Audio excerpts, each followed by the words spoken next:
Assalamualaikum warahmatullahi wabarakatuh. Bismillah walhamdulillah wassalatu wassalamu ala rasulillah Muhammad ibn Abdillah wa ala alihi wasallam wa mawala. Amma ba'd. Pada kesempatan kali ini kami mencoba mengikuti lomba yang diadakan oleh Dinas Pendidikan Provinsi Jawa Timur dalam kategori pembuatan video belajar. Pada kesempatan kali ini, kami mencoba membuat video pembelajaran dalam mata pelajaran Pendidikan Agama dan Budi Pekerti, tepatnya materi strategi dakwah Islam di Indonesia.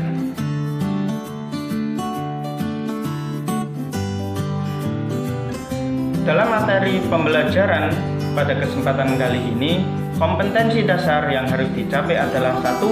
Meyakini kebenaran ketentuan dakwah berdasarkan syariat Islam dalam memajukan perkembangan Islam di Indonesia.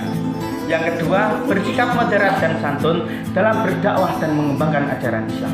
Yang ketiga adalah menganalisis dan mengevaluasi strategi dakwah dan perkembangan Islam di Indonesia.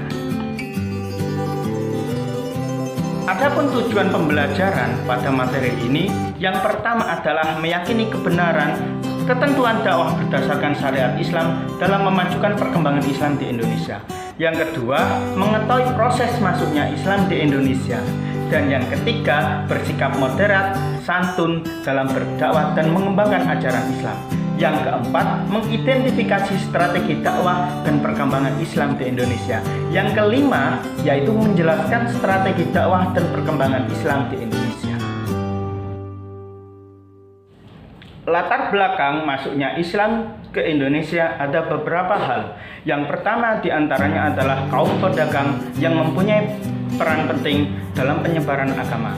Yang kedua, letak Indonesia yang strategis. Yang ketiga, terjadinya pembauran antara pedagang dan penduduk lokal. Yang keempat, terjadinya kegiatan interaksi antara pedagang dan penduduk lokal. Dan yang kelima, bukan hanya melakukan perdagangan, bahkan juga terjadi asimilasi melalui perkawinan.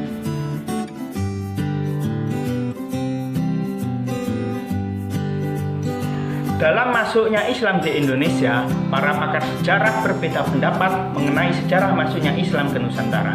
Setidaknya terdapat 3 teori besar yang dikembangkan oleh Ahmad Mansur Suryanegara yang terkait dengan asal kedatangan, para pembawanya, dan waktu kedatangannya. 3 teori tersebut yaitu 1. Teori Gujarat, 2. Teori Mekah, dan yang ketiga adalah teori Persia. Terus yang pertama yaitu teori Gujarat. Pendapat tentang teori masuknya Islam ke Indonesia yaitu diceritakan Islam masuk ke Nusantara pada abad ke-13 dari pedagang India Muslim.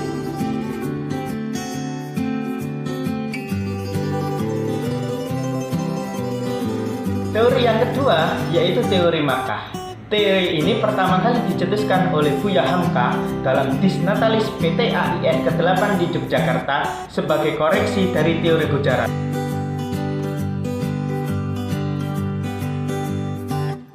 Yaitu teori Persia, menjelaskan bahwa masuknya Islam ke Indonesia terakhir adalah Persia yang dicetuskan oleh Husain Jajadiningrat. Dijelaskan bahwa masuknya Islam ke Indonesia dari Persia singgah ke Gujarat pada abad ke-13. Hal ini terbukti dari kebudayaan Indonesia yang memiliki persamaan dengan negara Persia.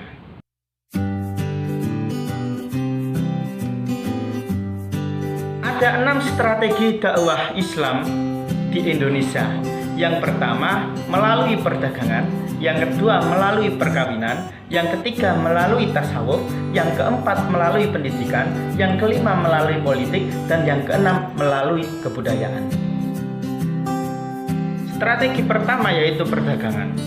Dalam hubungan perdagangan ini dimanfaatkan oleh pedagang muslim sebagai sarana atau media dakwah. Sebab dalam Islam, setiap muslim memiliki kewajiban untuk menyebarkan agama Islam kepada siapa saja tanpa paksaan. Strategi yang kedua yaitu perkawinan. Dalam hal ini harus diislamkan terlebih dahulu apabila akan ada terjadinya perkawinan dengan orang Islam. Strategi yang ketiga yaitu adalah ilmu tasawuf. Di antara tokoh dalam ilmu tasawuf ini yang berasal dari Indonesia yaitu Hamzah Fansuri dari Aceh, Syekh Lemah Abang, dan Sunan Panggung dari Jawa. Strategi yang keempat yaitu dengan cara pendidikan para mubalek atau penyebar agama Islam, menjadikan rumah, masjid, langgar, surau sebagai pusat pengajaran agama Islam. Yang kelima yaitu dengan strategi politik, hubungan politik antara ulama dengan kerajaan. Yang pertama, ulama berhasil mengislamkan raja berdaulat dan membawa pengaruh pada lingkaran kerajaan. Corak kerajaan bergeser dari Hindu-Buddha menjadi Islam. Yang kedua, ulama membantu berdirinya kerajaan baru yang langsung bercorak Islam dan mengembangkan pengaruhnya ke kerajaan lain.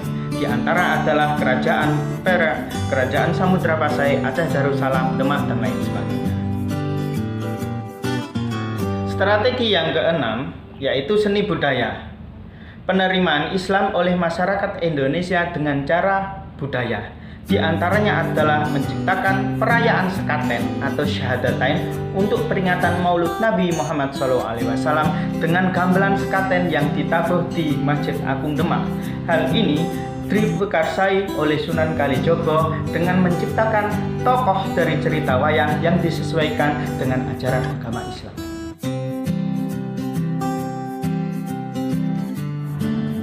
Sekian dan terima kasih. Inilah presentasi kami dari media video pembelajaran dalam materi pelajaran Strategi Dakwah Islam di Indonesia pada pelajaran Pendidikan Agama dan Budi Pekerti kelas 12 tingkat jenjang SMK. Sekian, terima kasih. Assalamualaikum warahmatullahi wabarakatuh.